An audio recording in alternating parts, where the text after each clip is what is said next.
do not necessarily reflect those of the staff and management of KWAM. For the Unleashed Force for the LGBTQ community, featuring Matt Mama, Gwen GQ, and David Steven Clemens. Ow, let me hear that voice!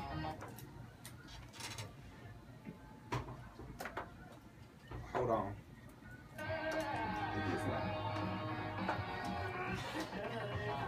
Ow! This is the S to the K to the double E to the T to the E to the R. I'm sitting here with the G to the Q, and I'm sitting here with Beth and Kim, and I'm sitting here with Miss Red Light Special T.S. Madison herself, and we in the house, and we are fired up. Hello, somebody. Hello, Memphis. Beth was scared. Did he scare you, Beth? No, not really. I feel like I'm back home in Fraser. Right back at home. That's a low blow. Oh, jokes are flying in. We love Fraser. That's my hometown. Some of my best friends live in Fraser.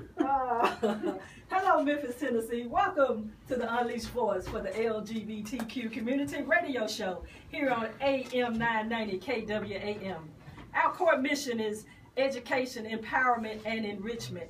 It is our hopes that the Unleashed Voice radio show reach a broader audience to help you build and help us build a better society that is void of discrimination, prejudices, and inequality. It is our hope that the information we present or presented while on the air will cause you to ask more relevant questions about the world around you. And I just want to say hello to my friend Beth Trouy in the studio. Yay! Thank you. It's so good to be here. It's such an honor to be invited on this show and talk about this ministry that I'm so passionate about. Yes, it's been a long time coming, so I'm so happy that we're finally here. April the 9th is here. I'm sorry, May the 9th is finally here. We were a long way off when we booked, but hey, it's here now, so we can finally spread the gospel of what we're doing in Memphis, Tennessee. My mother's drunk. You know, this day wouldn't be happening if it weren't for the multi-faith gatherings that we've been having, because I think it's been about 6 months ago that we first met, maybe, you think? Yes. And we sent out invitations to many of the local churches asking for any of the LGBT-friendly churches to come and gather, let's share our stories, and Gwen and her son were there along with your wife. And it was such just a wonderful day, and because of that is why we're here today. And that's kind of the purpose of what these ministries are, to give each other perspective, to tell our stories, to get together and build this community up. Because, you know, thinking about being here on this radio in Memphis 20 years ago, if you had told me that we would all be sitting here together having this conversation, I would have looked at you and said, not in our lifetime. So just the fact that we're sitting here having this conversation is a blessing in and of itself for the LGBT community in Memphis. And don't leave out that we are on prime time radio. Amen to that. Well, for our listeners, I want to introduce Beth Trouy before we get started with the show. She's a native Memphian. She's a product of the Catholic school system. She has a bachelor's degree from Christian Brothers in biology. She has a master's degree in physical therapy from UT Memphis. She's been an employee of St. Francis Hospital for 25 years, and she has been appointed as of 2010 as the coordinator of the Catholic Ministries with Gay and Lesbian Person by the Bishop of the Catholic Diocese of West Tennessee. I want to introduce to some Miss Beth Trouy with her partner / common law wife Kim. Look, Kim. So over here in the corner. Kim, we're going to fix that. I hear bells.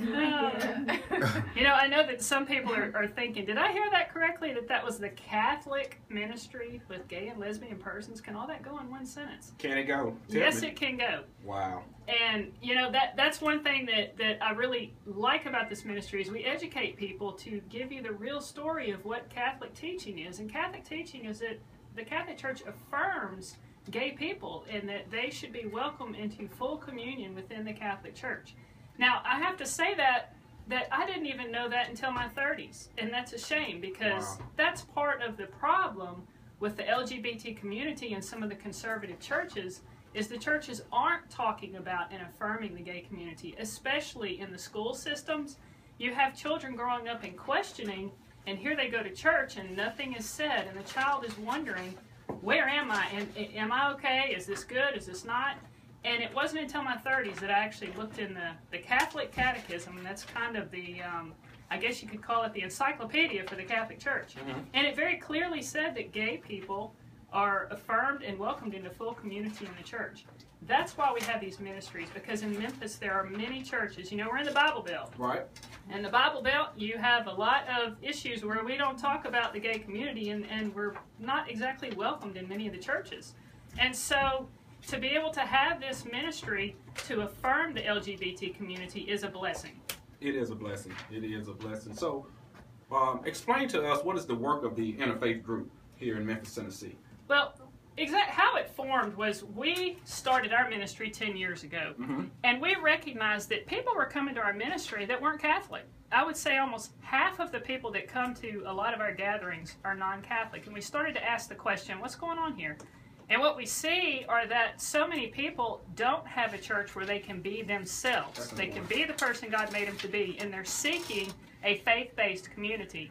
So we started to look around within Memphis, and we said, where are some of these other LGBT-friendly organizations? And we started to look for them, and we said, we need to get together. We need to show our faces. We need to affirm each other, and to help people within the LGBT community find the churches that they grew up in, that they're comfortable with, that they know I can go to this church and be myself, sit there with my partner, hold my partner's hand, and be affirmed in that church.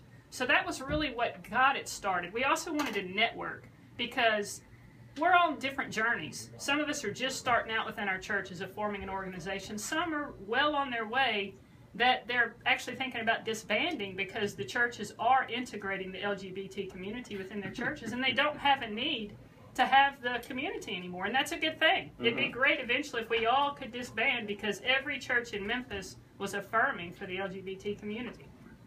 Well, I say you found out in your 30s. I didn't find out until my late 40s. Yeah. Wow.